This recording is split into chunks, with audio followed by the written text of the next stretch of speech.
Hi, it's me again with Corel Draw Tips and Tricks, and today's video is about the virtual segment delete key or tool. The virtual segment delete key is a really important tool, and I've done several videos on this, and somebody just asked for some more help.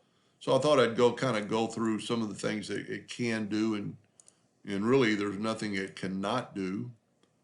You know, if you use the weld tool on this right here, you get that. But if you didn't want that, your virtual segment delete key is that, here's your pick tool, your shape tool, and your crop flyout. But if you click on that little arrow, the flyout, and there's your virtual segment delete key. So you could do this. You could do this and get totally different shapes. The virtual segment delete key will stop at a line.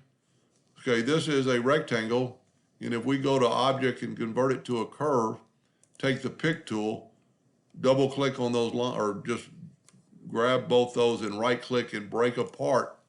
Now the virtual segment delete key will take away that line because these two lines are broken. If you needed a rectangle or a square with a 1/4 inch gap in it, here is a 1/4 inch wide box. Just take the virtual segment delete key and delete that, and then delete the box, and you have a 1/4 inch gap. It'll work on almost anything.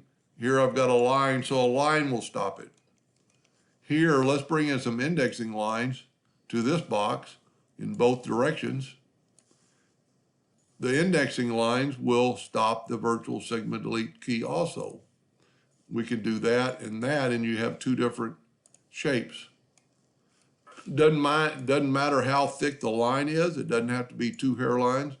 This is like a 25-point line and a hairline, and we're going to use the virtual segment delete key on it and delete that corner. And then you have a totally different shape. There's a lot you can do with it. I use it daily. I hope that helped a little bit. Thank you for watching.